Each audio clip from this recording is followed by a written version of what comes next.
Pessoal, como nós temos nas outras 3 aulas, nesse bate-papo que nós temos feito,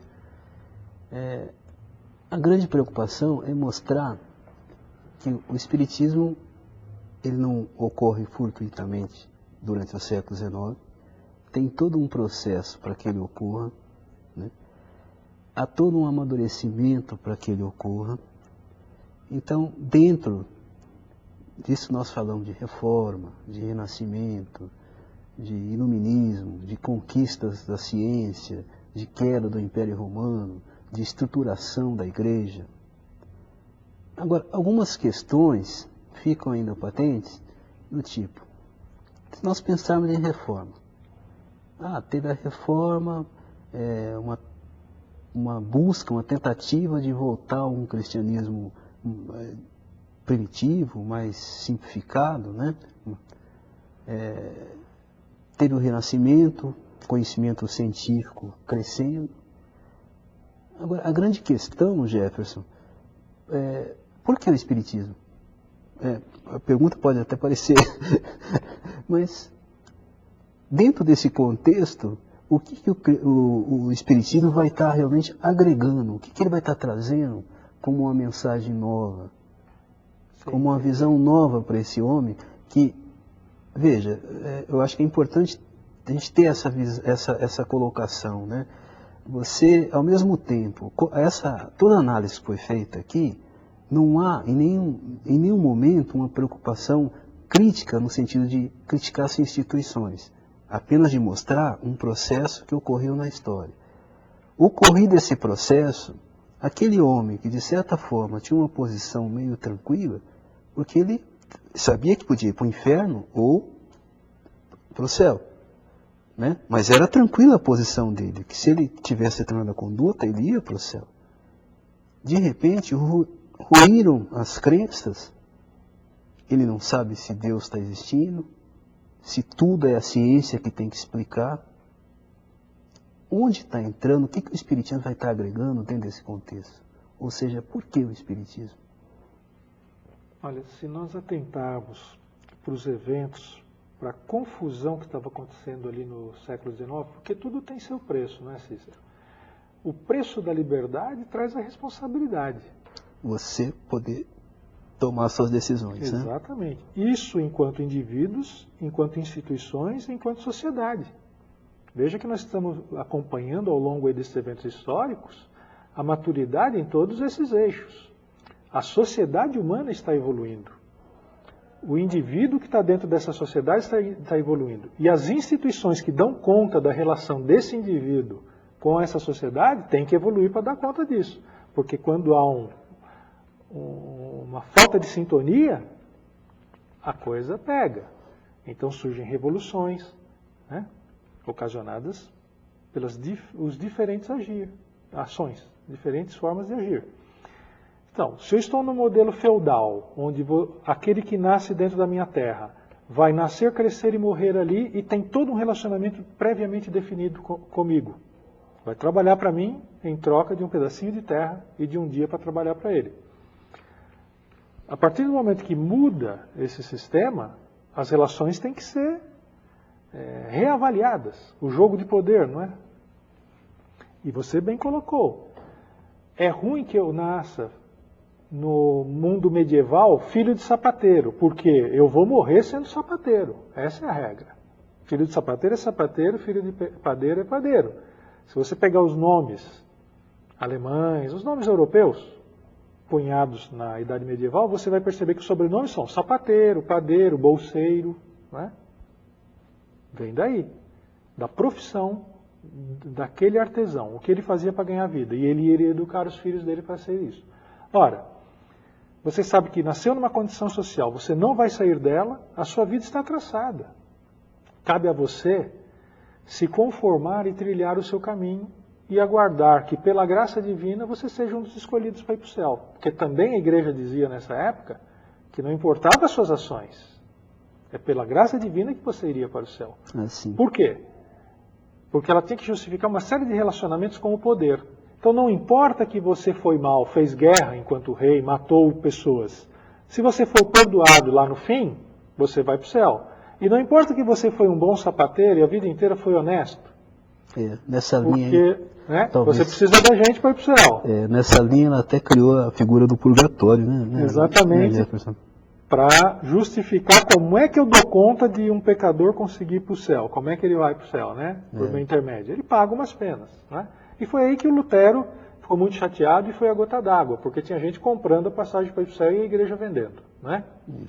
Bem, no contexto que nós chegamos ali no século XIX, já havia ocorrido a Revolução Francesa, já havia até amainado, já havia voltado o poder ditatorial e imperial pelo Napoleão, da própria França, tentando levar as ideias de república e conquistas da França para outros países, dominando esses países, né? Como sempre ocorreu na história. Aquele povo que se acha eleito, ele tenta impor aos outros, né? E nós não podemos cair nesse pecado também, achar que o Espiritismo é um grupo de eleitos que tem que fazer alguma coisa, né? Nesse sentido, não. Nós estamos inseridos na humanidade, temos uma chave de leitura para o mundo que podemos melhorar o mundo através do nosso exemplo, aplicando esses conhecimentos, buscando conhecimento, buscando as consequências dessa nossa crença. Se acreditamos em reencarnação, temos que olhar a nossa existência de uma maneira diferente daqueles que não acreditam em reencarnação. Bem, por que a sua pergunta foi, por que precisa surgir o Espiritismo? O que ele agrega? Ele agrega o seguinte, a reforma teve o seu preço. Ela abriu espaço para a ciência evoluir. Ela tirou o poder da religião. Com isso, ela fez com que o poder administrativo também ruísse. Então, ela criou uma série de desestruturações. Foi uma desconstrução das instituições tradicionalmente estabelecidas. Ora, alguns acreditam que os homens são bons por natureza e que, conforme a mentalidade de Rousseau, poderiam viver em democracia. E nós vimos que não é bem assim. Havia um preço das instituições antigas, medievais, porém elas funcionavam. Não é? Quando você muda, você tem um tempo para reaprender como é que eu me relaciono com o mundo. E houve muito derramamento de sangue por isso. A própria Revolução Francesa, que apregoava o povo no poder, imediatamente, ao derrubar a monarquia, formou-se uma elite que conduzia e passou a matar os próprios correligionários. Não é? E por isso caiu logo em seguida. Bem, a liberdade de ciência. Então, nessa época, se dava muito valor para a ciência. Tomaram bens da igreja, quiseram colocar estátuas representando a ciência, né, dentro das igrejas, dizendo que a razão, né, coroando a razão como senhora de tudo. Mas veja que o mundo estava desestruturado, sem sustentação. Porque todos os valores, até então, se baseavam em Deus. Você vê que Nietzsche, nessa época, está sinalizando, agora virá o caos. Por quê? Tudo se estruturava com base na religião cristã. Se você tira ela de campo, é como quando saiu Roma de campo, a igreja teve que entrar no lugar. Sai a igreja de campo, o que entra no lugar? Então, uma primeira mensagem seria o quê? Ele está recompondo o homem. Com essa maturidade, com esses desvios que já são visíveis, no momento em que a ciência diz que ela vai dar conta do problema social, através do racional e tudo mais, percebe-se uma perda de valores morais tão intensa que desemboca em atrocidades, em excessos. Então, a Europa está sendo destruída a todo instante, porque há um jogo de poder intenso no âmbito político, e você não tem mais quem norteie. Por que está se fazendo isso? E o interessante, Jefferson, no que você está colocando, é que, tipo assim, nesse processo de recomposição, a ciência abala a crença do homem. Parece que o Espiritismo vai ter que trazer algumas respostas, vamos dizer assim, científicas também. Eu diria que nós saímos de um extremo medieval, que era a teologia, para o extremo iluminista, vamos dizer assim, né? Racional, certo? Ambos estão errados. Isso. E é um processo. O processo não está errado. A humanidade precisou eleger Deus como justificativa de tudo e perceber que com isso nós perdemos o nosso papel na construção de um mundo melhor. Né? Certo. Partimos para a ciência e percebemos que daí nós não temos base moral na busca desse conhecimento. Vale tudo. Então, é onde você vê as ciências explicando a evolução das espécies e isso sendo usado para justificar a hegemonia de determinadas raças. Raças superiores que teriam privilégio sobre outras. Que por seleção natural deveriam sobreviver. Deveriam sobreviver enquanto outras não. Então a ciência começa a ser usada como até hoje. Por que nós não permitimos certas pesquisas genéticas? Estamos discutindo ainda. Porque, lógico, há um benefício. Vamos achar curas para doenças. Mas também podemos usar isso para programar quem vai nascer, com que cor de olho, com que altura. Ou seja, podemos programar seres humanos superiores. Que numa próxima geração, provavelmente, vão ser uma elite que vai considerar aquele que nasceu sem essa programação algo inferior. É um perigo que nós temos. Agora, Jefferson, seria interessante nesse ponto, dentro desse processo de recomposição, de reconstrução do homem, você, ainda que seja uma visão geral, né, dada até o próprio tempo, dá uma visão das obras que o Kardec está codificando, está estruturando, eu digo, em linhas gerais, né, o que elas estão respondendo, a que elas estão respondendo. Eu vejo o que está acontecendo então. A ciência é senhora de si. Ela está dizendo que vai resolver tudo. Não é? Começam a acontecer fenômenos que a ciência não consegue explicar. Não é? E ela, muito comodamente, estabelece uma fronteira e diz, daqui para lá é sobrenatural, eu não mexo. Não é? Muito confortavelmente. Confortável. Não é? Mas o plano espiritual está sinalizando, olha, já que você dá conta de tudo, então dá conta disso. É uma invasão realmente que está acontecendo. Né? O plano espiritual está ostensivamente se colocando, porque sempre ocorreram esses fenômenos, mas está ostensivamente dentro da sociedade se mostrando. Nesse momento o que acontece? Uma pessoa com a mentalidade vigente na época vê que ali há algo a ser pesquisado. Descobre que o plano espiritual está mostrando, num determinado momento de maturidade da humanidade, que o caminho que está sendo escolhido vai levar para o materialismo exacerbado e desembocar em consequências sérias. Não é? Que nós sofremos hoje, diga-se de passagem. Que nós sofremos hoje, mesmo com essa freada que há ali no século XIX.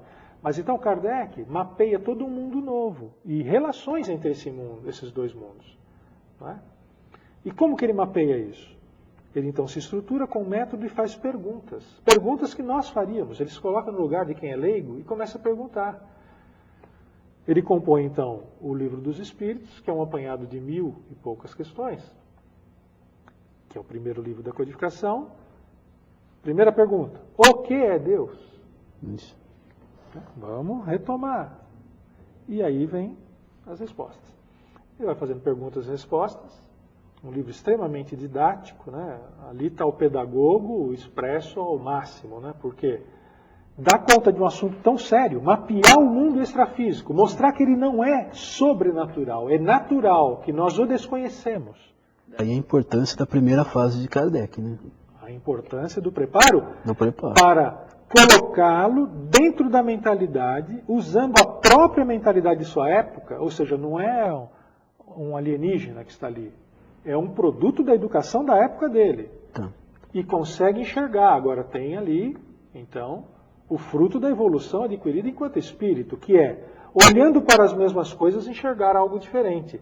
Porque na mesma época existem grandes filósofos lendo a realidade com pessimismo, extremo pessimismo, apontando problemas dessa realidade e sem dar conta de possíveis soluções. Criticar é fácil, né?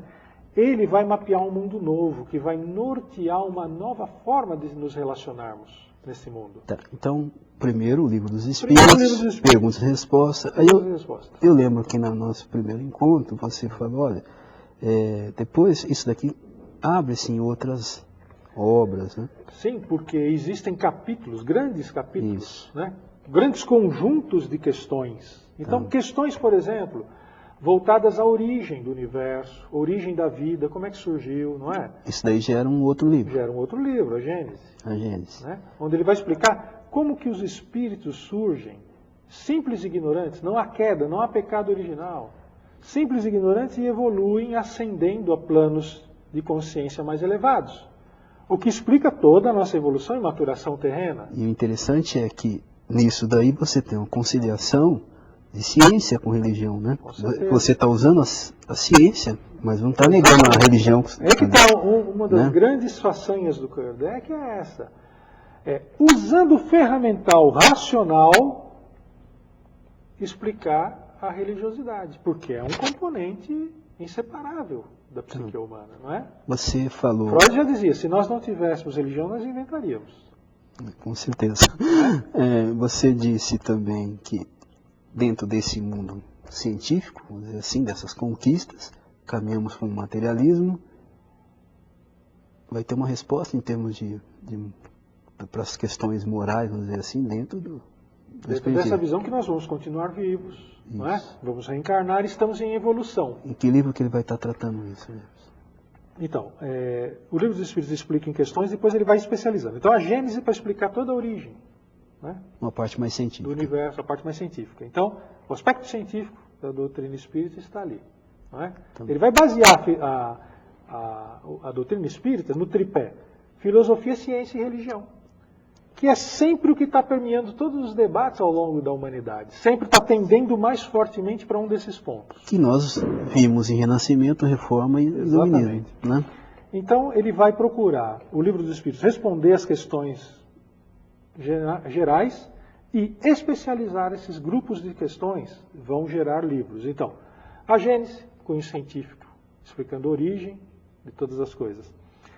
Depois, o Livro dos Médiuns, dando nome para tudo e tipificando as mediunidades, a forma, os graus em que ela ocorre, né? Regrando esse relacionamento entre esses dois mundos. Quanto há de influência entre esses dois mundos? Quanto eles interagem? E como? No Livro dos Médiuns, de certa forma, você tira aquela ideia do sobrenatural, né, ao sobre-humano, mas não sobrenatural, né? Sobrenatural é aquilo que você não conhece, você passa a conhecer como acontecem os fenômenos. E ele dá nome a todos, ele cria nomes, inclusive. O Espiritismo é o nome que ele cria, não é? Isso. E dá os tipos de mediunidade.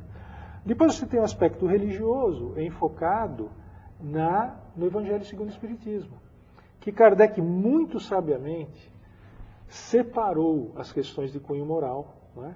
E enfechou em grandes temas do Evangelho, dos Evangelhos. Né? Veja que os Evangelhos foram escritos 30 anos depois que Jesus morreu, é que começaram a ser escritos os Evangelhos, era uma tradição oral. Outro problema da época em que foram escritos os textos do Novo Testamento é que o poder civil, né, o governo, se confundia. O sacerdote, ele era aquele que conduzia as leis, tanto do relacionamento social quanto do religioso. Se confundia. Então Kardec tirou a parte moral dos evangelhos, né? Deixando de lado essas coisas temporais, do tipo, pode divorciar ou não pode? Isso é algo que muda com o tempo, com a evolução das sociedades. As sociedades é que se posicionam em relação a isso, as culturas modificam, não é? Agora, as questões de fundo moral, elas são válidas em qualquer tempo, em qualquer civilização. É isso que ele deixou no Evangelho segundo o Espiritismo. São os textos do Evangelho que são aqueles atemporais, né? Eles valem para qualquer época e qualquer cultura. Já aquela outra obra lá do Céu e Inferno? O Céu e Inferno, muito sabiamente, Kardec escreve o Céu e Inferno, um livro pouco lido e importantíssimo, porque presumo que ele percebe que para quebrar um paradigma de uma visão católica e protestante de pecado original, castigo, inferno, penas eternas, a noção de inferno, se não batiza não vai para o céu. Ele precisa escrever um livrinho para dar conta disso. Como é que eu saio dessa mentalidade que eu preciso de sacramentos para que eu possa ir? Porque o protestantismo, ele não conseguiu quebrar com tudo que ele queria da igreja. Veja, ele levou o batismo. Porque o sujeito não deixa de ser católico num dia e vai para ser protestante se não houver batismo. Ele é obrigado a levar, porque o batismo está sendo pregado durante mais de 1000 anos que quem não batiza não vai para o céu. Ele é obrigado a levar o batismo. Leva o casamento.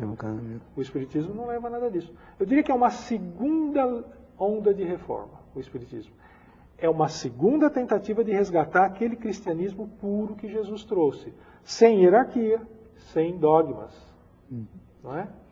Que o protestantismo não consegue, porque ele tem que levar algumas estruturas. É o primeiro salto, é a primeira quebra. Nós estamos numa quebra mais intensa. 300 anos à frente, com a ciência evoluída, desembocando em materialismo, então nós temos condição de fazer uma releitura da sociedade no século XIX e nos reposicionar diante daquela mentalidade que Jesus trouxe quando esteve aqui. Mais ainda, uma última pergunta, Jefferson, mais uma lembrança. Nesse todo esse processo de compilação que o Kardec colocou, né, um papel muito importante foi a Revista Espírita, né? Sim, porque essas obras foram compilações finais, mas todo o processo se deu na Revista Espírita, né? Então, também uma obra importantíssima para nós lermos. Bem, acho que conseguimos atingir o objetivo de trazer o que foi a revelação espírita e como ela se deu através da codificação dos livros de Kardec. Nos despedimos aqui e aguardamos um próximo encontro para aprofundarmos os nossos estudos. Até lá!